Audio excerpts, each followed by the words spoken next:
And there we go.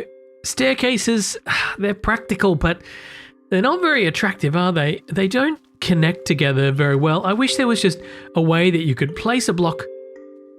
Wait a minute. I didn't know you could place stair blocks upside down. Let's have a look at this. Oh, this changes everything. Oh yeah, these look so much more connected now. Oh, I forgot something. I better go back and... Wait a minute. This doesn't feel right.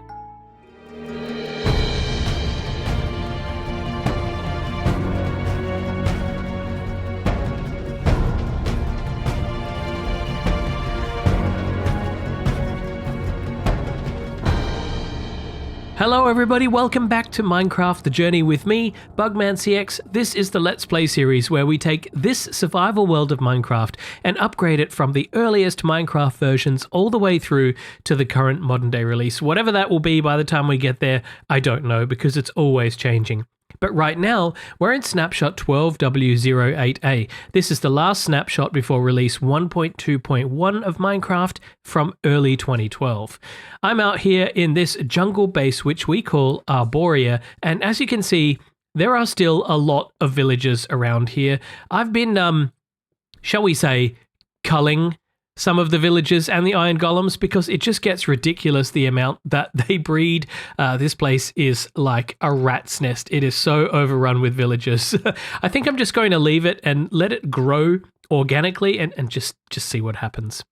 This snapshot contains an extra hidden feature which wasn't intended to be released as part of the game, but has appeared in this snapshot as it has appeared in previous snapshots as well, and that is what Jeb calls the dead mouse camera. And this is a series of controls that allows you to manipulate how the camera works within the game by pressing different keys, and you can... Oh, this is... I hope you've taken your seasick tablets today, but you can press all sorts of different letters on the keyboard like Y and H and go in and out and back and forth and round and like this.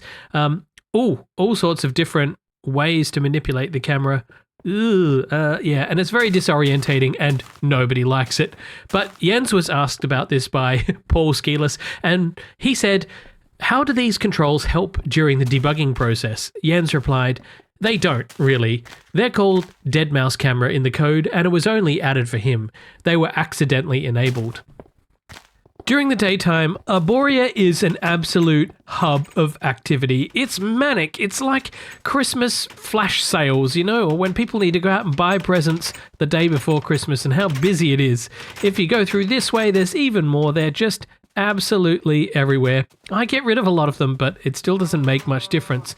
But the villagers are not currently the only problem.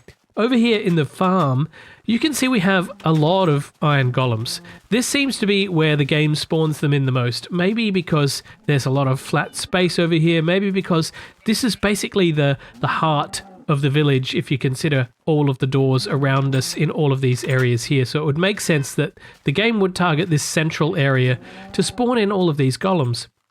But there are a few problems with this. One is that they're constrained to this area because they really can't get out. And they also tend to spawn out here on the ledges. And here they cannot move because they don't know how to pathfind off of this to anywhere else.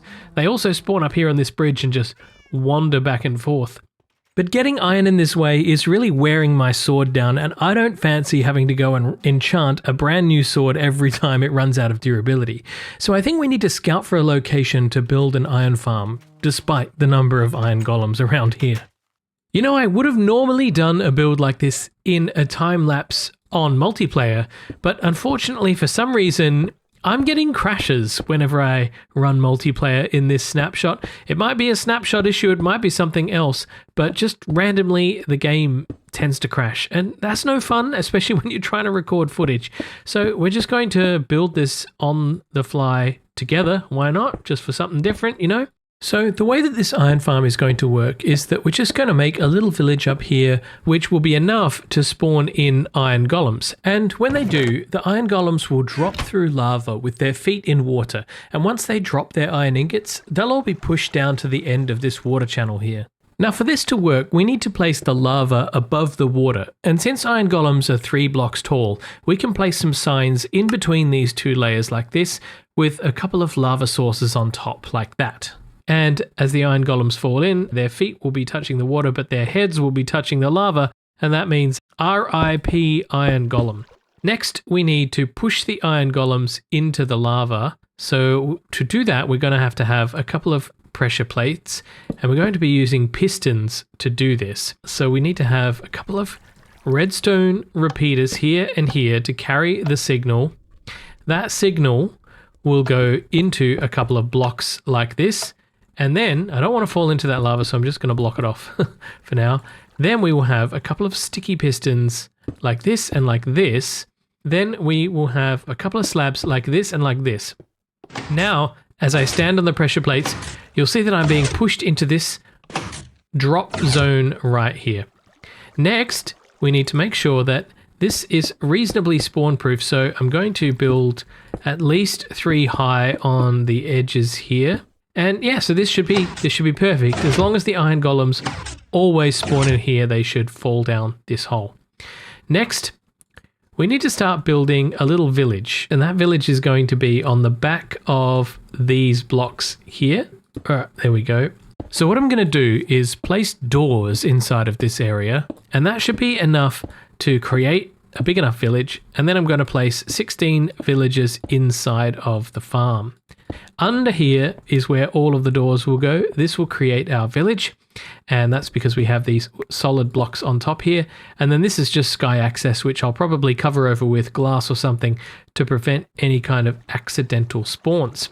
This should theoretically be enough right now for this whole farm to work. The iron golems shouldn't spawn themselves up any higher than about this. They shouldn't spawn on top of these because they're slabs. So I think we're good to go. Next, I'm going to get some rail, and I'm going to start shunting some villagers up here and drop them down into the hole.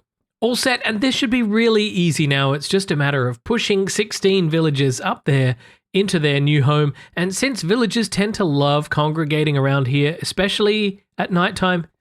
Wait a minute, where are they all? I thought we could just abduct 1 or 2 from this location here and just push them up the track here. So what we'll do is we'll set up our first trap, and that will be to get a villager. Don't go anywhere. Right into that minecart. Hopefully a villager will wander through. I'll just wait.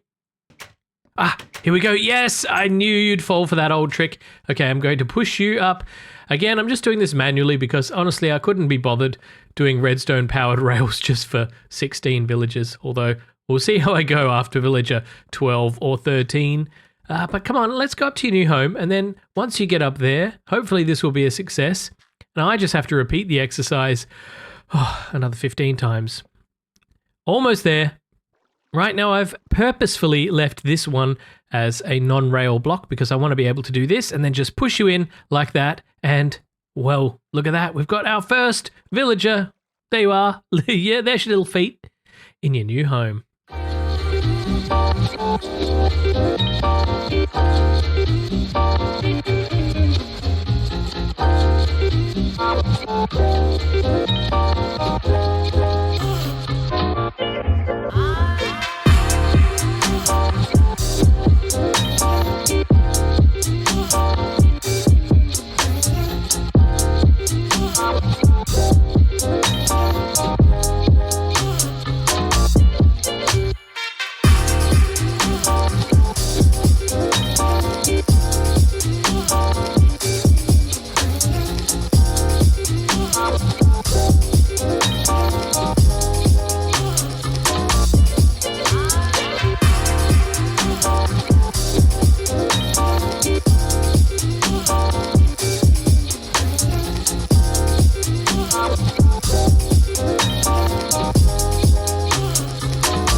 Oh, we got them spawning already.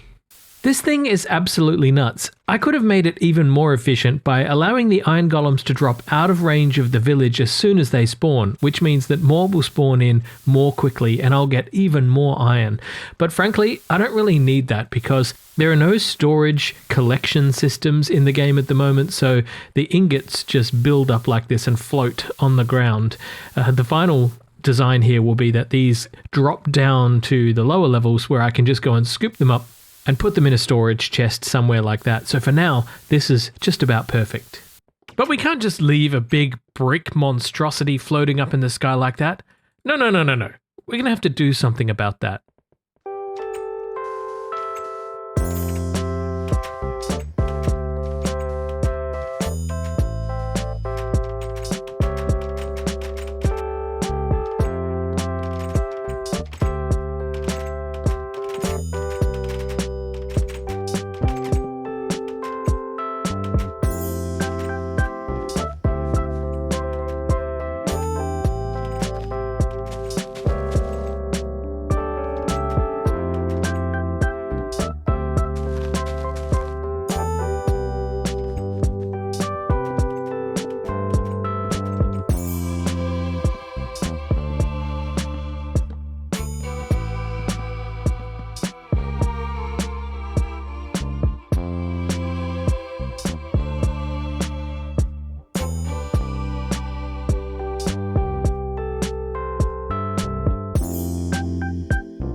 Knowing what this place is like, I got a feeling that this might be Arborea's god of fertility. Oh, hello. Yep, carry on. Good golem. I wanted to have a little bit more fun with this, so I've hooked up a little bit of redstone, which goes from this piston over here, around this way, up this staircase here, into a little repeater pattern. And what's happening here is we have the signal going this way straight through to this block here, which powers it, but then also this way, which goes through a repeater delay on 4 ticks, which means that the signal gets delayed, but it's just short enough that it will make sure that this signal is turned on for a lot longer time period than usual. Right here behind the eyes, we've got some netherrack, and you might see where I'm going with this.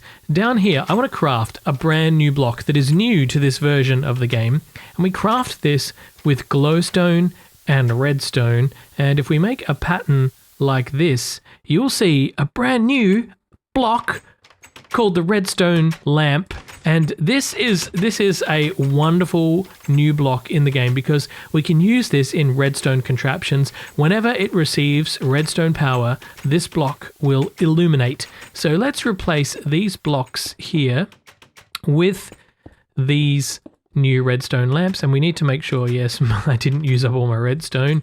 We need to make sure that we're passing the signal across these because they will somehow, this one will power these 2 blocks here and this one will power these. I don't know. It just works. But let's replace these here as well and pass the redstone signal. Now, if we pop down here and have a look, as soon as we see another iron golem pass through, hopefully we'll see both of these eyes light up from the back. Yeah, it doesn't look as good from the back, but from the front, let's go down and wait till nighttime and we'll see exactly how this looks. Have a look at this. It looks like there's a little parasite on this villager face. I didn't expect this to be a spawnable area where we would occasionally get some mobs, but I guess they're doing no harm up there. But as you can see, this giant floating villager head in the sky now has some extra depth as well. I've given it a base and some sides so that it doesn't feel like just a big flat face in the sky. And its eyes light up the night sky anytime an iron golem happens to spawn on those spawning pads. I'm also loving this zoom function. I wish they would really keep that in the game. It's very handy, especially for all this recording. But let's see if we get one more set of glowing eyes. Come on, Iron Golem, do your thing. 3, 2, 1. Why don't they ever spawn when you need them? There we go. We've got lovely, lovely villager glowing eyes. At the moment, we just have these iron ingots dropping down here on top of this jungle tree, and that's not really very helpful because it's not very convenient to go and gather them up from there. So what I'm going to do is create a hole in the mountain up here where some water will be coming out, like an ancient natural river or waterfall or something. But there's going to be a stone collection system up here to reroute the water this way round here and then make it meet up somewhere down here, like an ancient Roman water duct or something like that. And that will carry all of the ingots that fall into the water stream all the way down here to a more convenient location where I can collect them.